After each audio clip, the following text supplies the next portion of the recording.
बच्चों, welcome to Hindi class and I am your Hindi teacher. बच्चों, आज हम सब पढ़ेंगे वाक्य, जिसे इंग्लिश में हम क्या कहते हैं, सेंटेंस।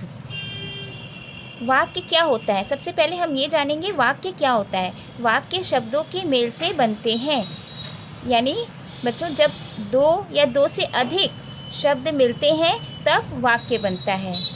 किंतु यहाँ पर एक और ध्यान देने की बात है कि शब्दों का मेल सार्थक होना चाहिए। अगर वह निरर्थक है तो वाक्य नहीं कहलाएगा।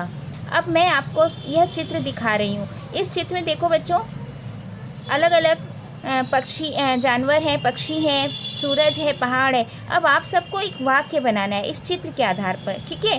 तो मान लीजिए मैंने एक वाक्य बनाया, निकल रहा सूरज है। अब बताइए,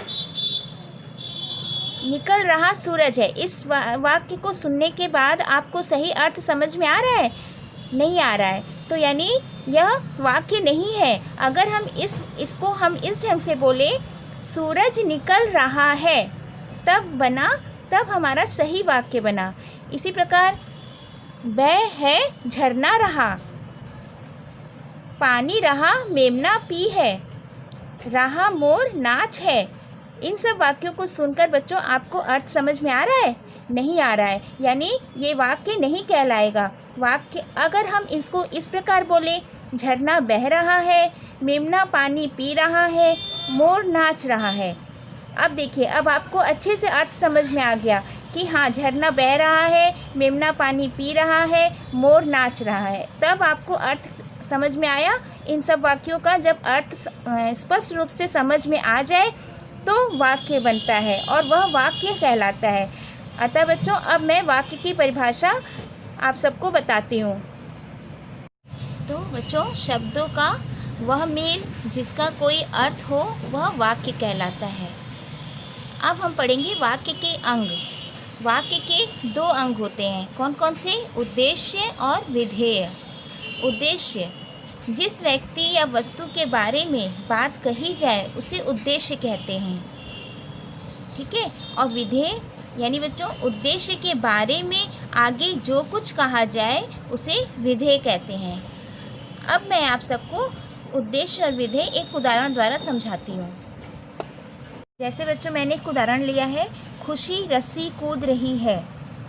इस वाक्य में उद्देश्य और विधेय आप सबको बताना है, ठीक है।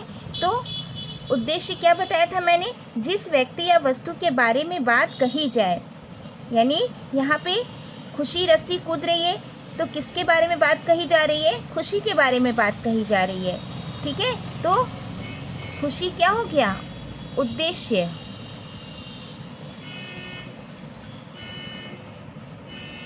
अब यहाँ पे रस्सी कूद रही है, रस्सी कूद रही यानी उद्देश्य के बारे में आगे जो कुछ कहा जाए वो विधेय होता है। यानी बच्चों, रस्सी कूद रही है क्या हो गया? विधेय। अब आप सबको उद्देश्य और विधेय अलग अलग करना अच्छे से आ गया। बच्चों, आप सबको मैं कुछ और उदाहरण दूंगी जिसमें आप सबको उद्देश्य और विधेय अलग करके लिखना है। देखो बच्चों, मैंने कुछ अन्य उदाहरण भी लिए हैं, ठीक है। अब आपको इन वाक्यों से उद्देश्य और विधेय को अलग अलग करना है। पहला है, बच्ची खेल रही है। इस वाक्य में आपको बताना है उद्देश्य क्या है और विधेय क्या है। तो बताओ बच्चों, उद्देश्य क्या होगा? जिसके बारे में बात कही जा रही है, यानी किसके बारे में बात कही जा रही है? बच्ची के बारे में, तो बच्ची उद्देश्य होगा। उद्देश्य के बारे में जो कुछ कहा जा रहा है वो विधेय है, यानी बच्ची को हम कहाँ लिख देंगे? उद्देश्य में। और खेल रही है विधेय हो गया। इसी प्रकार दूसरे उदाहरण में भी, सोहन पुस्तक पढ़ रहा है, तो किसके बारे में बात हो रही है? सोहन के बारे में, यानी सोहन क्या हो गया? उद्देश्य हो गया। और पुस्तक पढ़ रहा है विधेय हो गया।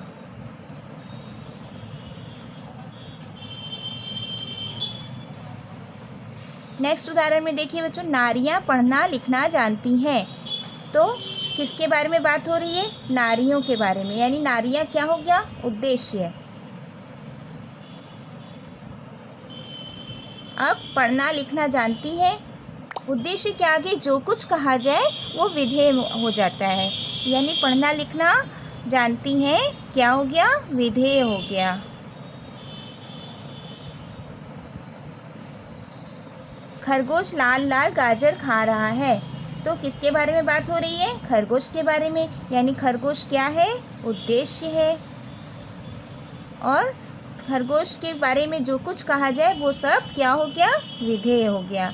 यानी लाल लाल गाजर खा रहा है,